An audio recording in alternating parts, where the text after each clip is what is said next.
Wrapping up the episode, we see Oliver gets advice from Jerry on making a decision on what he should do with Loretta. As Charles finally makes it out of the closet, he and Mabel chase down Oliver into Ben's dressing room, where Oliver is just losing his mind at this point. He's made his choice. He's siding with his love, Loretta, not killing Ben, so he begins to wipe away the evidence. Oliver, what the hell are you doing, my man? As he tells Mabel about Charles punching Ben, as they get into this argument over Oliver's chaotic production, and then Oliver throws out that Charles' career was on the rocks. They have a fight. We see Charles ultimately quits the play, and now Oliver brings all this heat to Mabel when Loretta is brought up. Now we see Oliver completely erases the pig message, and he won't allow Mabel's investigation to jeopardize his career moment with this play. As Mabel is fed up with what's going on right now, she wants the guys to no longer be a part of this case. She is determined to find Ben's killer because we know how important Ben was to her when she was grieving the death of her father. Now Howard believes he's done his job with Gideon, and KT applauds him,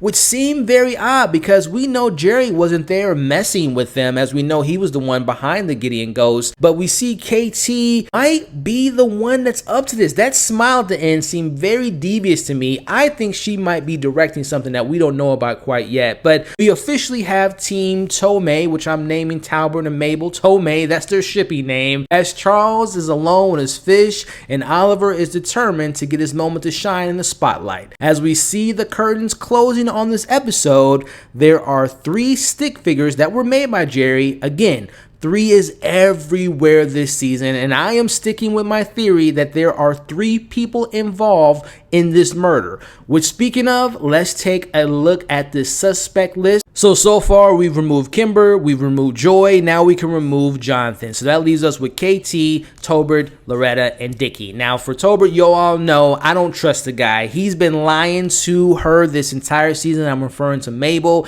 and I honestly think with him being hired by Ben, he's still doing something behind the scenes that might be tied to Ben's twin. So I do not trust him, ladies and gentlemen. And I said it last week, we've already gotten 2 fake outs with Mabel's love interest with Alice and Oscar. I think the 3rd time's a charm. I think he has something to do with it. Dickie, I'm still kind of fused about Dickie. He hasn't been around for the last 2 episodes, but I've seen you all's comments about maybe Loretta being Dickie's son, or if I believe too much in that theory, but I don't think it's a coincidence that she has this type of appreciation for him that doesn't make sense because they just met. So there is definitely some type of history between Dickie and Loretta, which, speaking of Loretta, I've mentioned it a couple times. Why is she only in every other episode? Is it almost too obvious that she's involved? Last but not least, KT. I mentioned it. I think that she has been up to something, and now it being revealed that she's wanted to be a director this whole time. I wouldn't be surprised if she got that opportunity being hired by Ben, or maybe it's Ben's twin brother.